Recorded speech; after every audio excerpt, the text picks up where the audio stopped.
तो ये आंकड़े जिस तरह से सामने आ रहे हैं और उसको लेकर जो तमाम एहतियाती कदम है, लॉकडाउन के बीच जो तमाम तैयारियां हैं, हमारे सहयोगी कुलदीप शर्मा इस वक्त हमारे साथ जुड़ रहे हैं। कुलदीप, लॉकडाउन है पूरा देश, अब हम ये देख रहे हैं कि सड़कों पर भी सख्ती बढ़ा दी गई है। जिस तरह के हालात बने थे, जो पलायन की तस्वीरें थी, उन तमाम चीजों के बीच अब सख्त होती हुई दिल्ली पुलिस भी दिख रही है।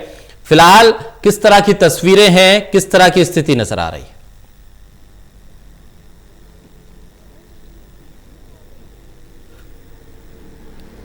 बिल्कुल शाकिर, देखिए आज देश भर में लॉकडाउन का छठा दिन है और छठे दिन भी पूरी तरीके से संपूर्ण लॉकडाउन जिस तरीके से किया गया है वैसा ही असर नजर आ रहा है। इस वक्त मैं कश्मीरी गेट बस अड्डे के पास मौजूद हूँ। यहाँ पर देखिए सड़क की सीधी तस्वीरें मैं आपको दिखा सकता हूँ। सड़क जो है पूरी तरीके से खाली पड़ी है और सड़क पर पूरी तरीके से सन्नाटा पसरा है। वही इक्का दुक्का लोग निकलते हुए हमको नजर आ रहे हैं, जो या तो किसी इमरजेंसी की वजह से घर से बाहर निकल रहे हैं या फिर किसी आवश्यक सेवा से वो जुड़े हुए हैं। इसके अलावा इस वक्त मैं देखिए हिंदूराव अस्पताल की भी तस्वीर आपको दिखा सकता हूँ। हिंदूराव अस्पताल है, यहाँ पर भी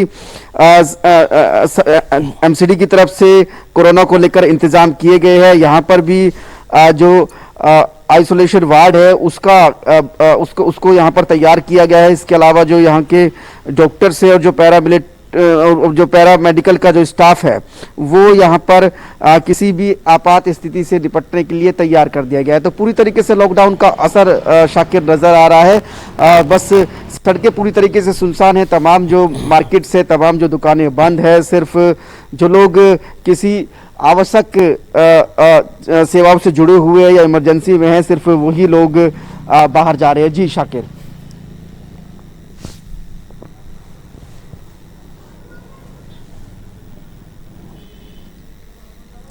बिल्कुल, और कुलदीप जो तस्वीरें आपने दिखाई हैं उन तमाम तस्वीरों के बीच में हम ये समझ सकते हैं कि दिल्ली की सड़कें अगर सुनसान है तो ये समझ लीजिए आप कोरोना के खिलाफ बेहतर ढंग से लड़ाई लड़ रहे हैं, क्योंकि खुद को आइसोलेट करना और लॉकडाउन के जरिए संक्रमण को ना फैलने देना ये बड़ी समझदारी होगी। और जो आंकड़ा हम देख रहे हैं, दुनिया का मुकाबला करें तो भारत पे उतनी तेजी से ये आंकड़ा नहीं बढ़ रहा है, लेकिन ये आंकड़ा कभी भी बढ़ सकता है अगर हम लोग सावधान नहीं रहे तो।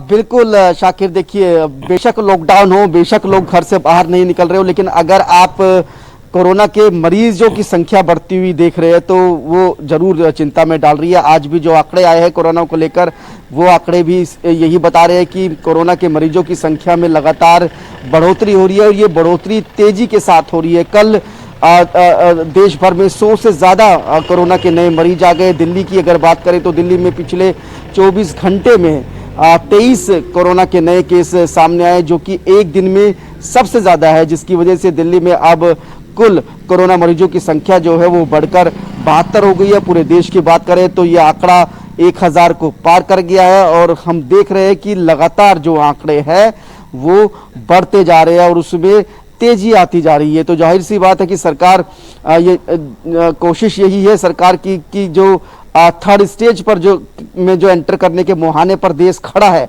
उस थर्ड स्टेज में भारत किसी भी सूरत में दाखिल ना होना पाए। इसी वजह से सरकार ने 6 दिन पहले ही लॉकडाउन का ऐलान कर दिया था, क्योंकि सरकार के पास इस वक्त अगर देश को कोरोना के कहर से बचाना है तो सबसे कारगर जो हथियार है सरकार के पास वो लॉकडाउन का है। लेकिन हमने देखा शाकिर कि लॉकडाउन के दौरान हमको महापलायन की तस्वीरें भी नजर आई और उन तस्वीरों ने सबको परेशान किया और सबको चिंता में डाला, क्योंकि हजारों की तादाद में जो मजदूर थे वो दिल्ली के आसपास के इलाकों से अपने अपने गांव की तरफ पलायन कर रहे थे। उसको लेकर सरकारों के बीच में भी आपसी तनातनी नजर आई। उत्तर प्रदेश की सरकार और दिल्ली सरकार एक दूसरे पर आरोप लगाती हुई नजर आई और उसके बाद कल हमने देखा कि बड़ी कार्रवाई केंद्र सरकार की तरफ से की गई। 2 बड़े अफसरों को केंद्र सरकार की तरफ से सस्पेंड कर दिया गया था, क्योंकि वो लॉकडाउन का सही से पालन नहीं करा पा रहे थे, जिसमें से वित्त